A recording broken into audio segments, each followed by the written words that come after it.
नमस्कार दोस्तों, स्वागत है आप सभी का आपके अपने YouTube channel self study with RP sir में। आज हम क्लास 10th की मैथ का एक्सरसाइज 1.3 का पहला क्वेश्चन करेंगे। क्वेश्चन में दिया है कि सिद्ध कीजिए कि √5 एक अपरिमेय संख्या है। यह हमें प्रूव करना है।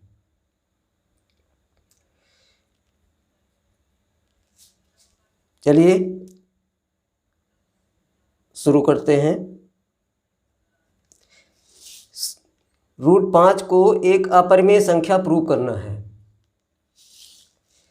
तो इसको हम कंट्राडिक्शन मेथड से करेंगे। जिस तरह से आपने पिछले वीडियो में प्रमेय 1.4 पढ़ी थी, उसी के आधार पर इसको हल किया जाएगा। माना √5 एक परिमेय संख्या है,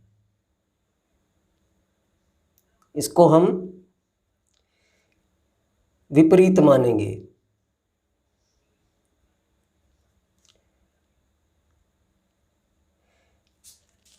मान लिया कि √5 एक परिमेय संख्या है, तो जैसा कि आप लोग जानते हैं कि हम जो कोई भी परिमेय संख्या लिखेंगे तो उसको हम P/Q के रूप में लिख सकते हैं। इसलिए √5 बराबर A/B, यानी हम इसको P/Q या A/B के रूप में लिख सकते हैं, जहाँ कुछ कंडीशंस ऐसी हैं कि वो आप यहाँ लागू होती हैं। जहाँ B is not equal to 0। एक ये बात हो गई। दूसरी बात ये है, यहाँ पर एक और कंडीशन है, और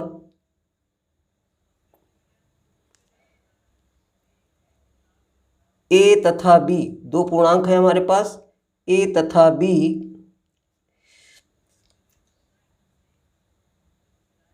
सह अभाज्य। सहअभाज्य का मतलब है कि इनमें A और B में एक के अलावा कोई कॉमन फैक्टर नहीं है, कोई गुणनखंड नहीं है, सहअभाज्य है। A और B सहअभाज्य है। ठीक है, इसको ऐसे ब्रैकेट में लिख देते हैं। अब हम क्या करेंगे, अब इसको क्रॉस मल्टीप्लाई करिए। √5B equal to A। अब दोनों पक्षों का वर्ग करेंगे तो ये हो जाएगा √5 का होगा 5B² इक्वल टू A²। ये हमारा बनेगा 5B² इक्वल टू A²। ठीक है, अब यहाँ देखिए, यहाँ पर हम प्रमेय 1.3 जो हमने की थी कि यदि किसी A² को कोई मान लेते हैं, कोई फैक्टर है, फैक्टर के यहाँ पर P है, P 5 है P की जगह पर, वो हमने P पढ़ी थी। तो यदि किसी संख्या के वर्ग को P डिवाइड करता है तो उस संख्या को भी P डिवाइड करेगा, तो वो वाला यहाँ पर फार्मूला लगाएंगे, उसको यहाँ पर लागू करेंगे। ठीक है, अतः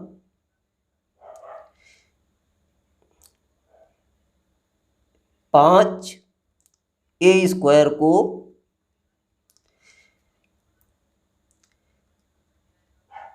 विभाजित करता है। सेम वही प्रोसेस है। देखिए, यहाँ पर 5B² बराबर A² दिया हुआ है, तो ये इस गुणे के रूप में है, ये इधर आएगा तो भाग के रूप में हो जाएगा, यानी कि ये A² को विभाजित करेगा। तो प्रमेय 1.3 के अनुसार यदि 5A² को विभाजित करता है, तब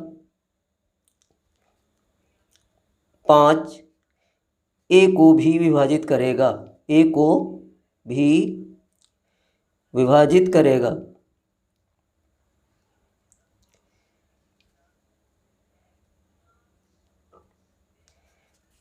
ठीक है,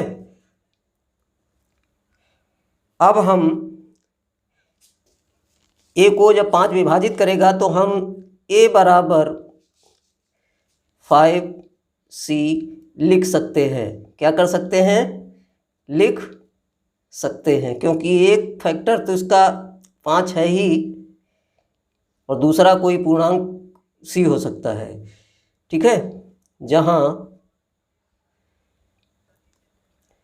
c कोई पूर्णांक है, कोई पूर्णांक है। ओके, अब देखिए हम यहाँ पर a के मान को प्रतिस्थापित करेंगे। यहाँ पर देखिए इसको हम लिख लेते हैं समीकरण 1। ठीक है,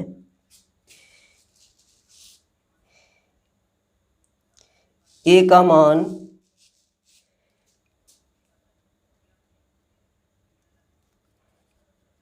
प्रतिस्थापित करेंगे। प्रतिस्थापित करने पर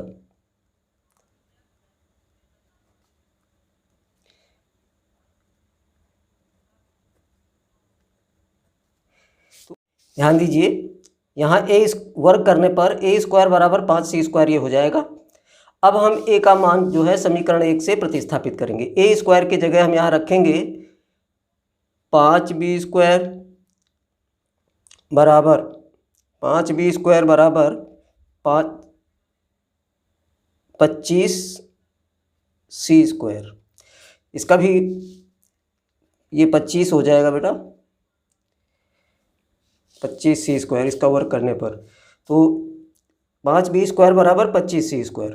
ठीक है, अब ये 5 से कैंसिल होगा, डिवाइड होगा, तो ये हो जाएगा b स्क्वायर बराबर 5c स्क्वायर। अब यहाँ हम फिर देखेंगे क्या करेंगे, चूंकि 5b स्क्वायर को विभाजित करता है,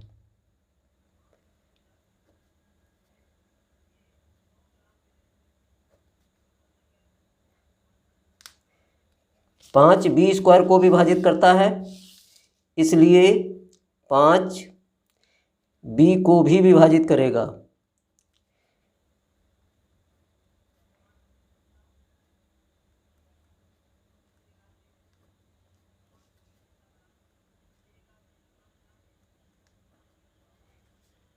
पाँच बी को भी विभाजित करेगा। अब यहाँ पर हमें देखिए, ये हमारा समीकरण वो 1 है और ये वाला समीकरण हम इसको अगर हम चाहें तो 2 कर सकते हैं। ठीक है,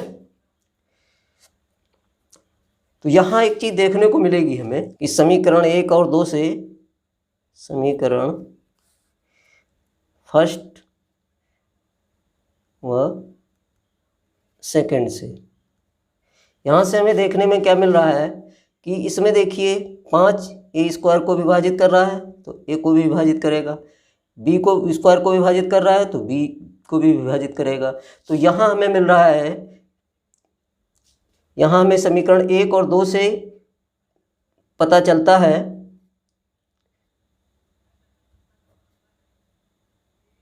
क्या पता चलता है, समीकरण 1 और 2 से क्या पता चलता है, पता ये चल रहा है कि यहाँ पर ए और बी का एक कॉमन फैक्टर है, उभयनिष्ठ गुणनखंड 5 है। ठीक है, तो यहाँ लिखेंगे समीकरण फर्स्ट और सेकंड से पता चलता है कि ए तथा बी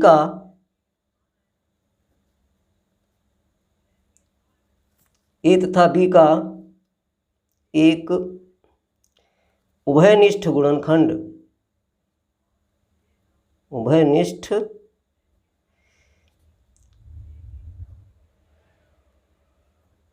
गुणनखंड 5 है।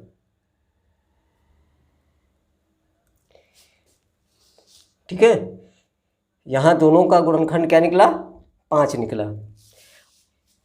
जो हमारी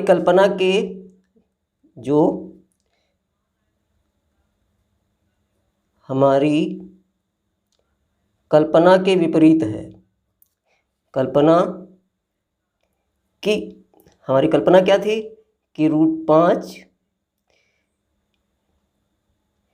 नहीं, यहाँ पर √5 नहीं, हमारी कल्पना है कि कल्पना की ए तथा बी, ए तथा बी, ठीक है, का एक के अलावा या एक के अतिरिक्त कोई उभयनिष्ठ गुणनखंड नहीं है, कोई उभयनिष्ठ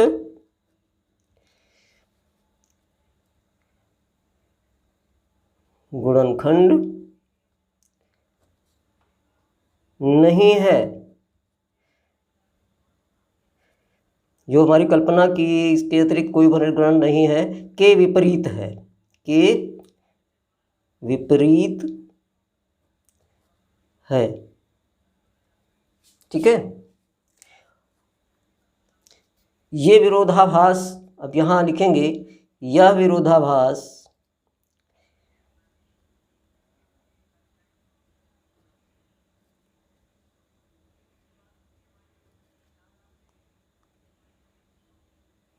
हमारी गलत कल्पना के कारण हुआ,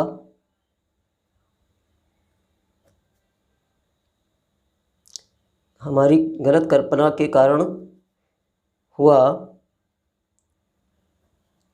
कि √5 एक परिमेय संख्या है, परिमेय संख्या है। अतः हम निष्कर्ष निकालते हैं, अतः हम निष्कर्ष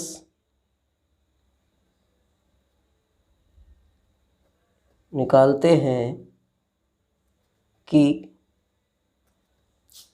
√5 एक अपरिमेय संख्या है।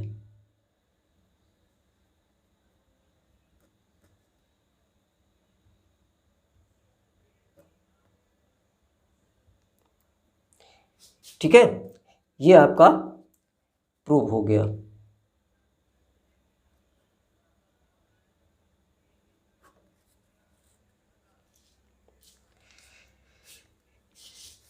चलिए एक बार इसको फिर से समझ लीजिए। यहाँ हमने विपरीत माना कि √5 एक परिमेय संख्या है, जहाँ √5 बराबर a/b, हम परिमेय संख्या को a/b के रूप में लिख सकते हैं, इसलिए √5 बराबर a/b, जहाँ b 0 ना ही हो और a और b जो है सह अभाज्य हो, को प्राइम हो। फिर हम इसको क्रॉस मल्टीप्लाई करके √5b = a, और फिर वर्क करने पर आएगा, स्क्वायर करने पर 5b² = a², ठीक है। अब यहाँ प्रमेय 1.3 से 5a² को डिवाइड करता है। जब 5a² को डिवाइड करता है तो 5a को भी डिवाइड करेगा, इसलिए हम a बराबर 5c लिख सकते हैं, जहाँ c कोई भी पूर्णांक है, ठीक है। अब इसका वर्क करने पर इसको इसके नीचे ले आइए, इसका वर्क करने पर होगा a² बराबर 25c²। जब इसका स्क्वायर करेंगे, अब a² का मान यहाँ a² कर लीजिए, a² का मान प्रतिस्थापित करने पर, ठीक है, तो a² का मान ये है 5b², तो a² की जगह हम 5b² रख सकते हैं, ठीक है। इसको यहाँ रखेंगे, ये 25c² यहाँ रखेंगे, ठीक है। अब देखिए यहाँ 5 है, यहाँ 25 है, ये डिवाइड हो जाएगा 5 से, तो b² बराबर 5c² आएगा। 5 से ये विभाजित होगा और 5 से इसको भी विभाजित करेंगे, ठीक है। अब ये होगा b² बराबर 5c²। अब यहाँ पर हमें ये देखने में मिल रहा है कि 5 b² को डिवाइड कर रहा है, और जब 5 b² को डिवाइड कर रहा है तो 5 b को भी डिवाइड करेगा। इसलिए समीकरण 1 और 2 से हम क्या पता चलता है कि a और b का एक उभयनिष्ठ गुणनखंड 5 है। जो हमारी कल्पना कि ए तथा बी का एक के अतिरिक्त कोई उभयनिष्ठ गुणनखंड नहीं है, इसके विपरीत है। ठीक है। फिर ये विरोधाभास हुआ क्यों? हमारी गलत कल्पना के कारण हुआ। गलत कल्पना क्या थी? कि √5 एक परिमेय संख्या है, इसके कारण हुआ। अतः हम निष्कर्ष निकालते हैं कि √5 एक अपरिमेय संख्या है। ठीक है, ये प्रूफ हो गया। Thank you.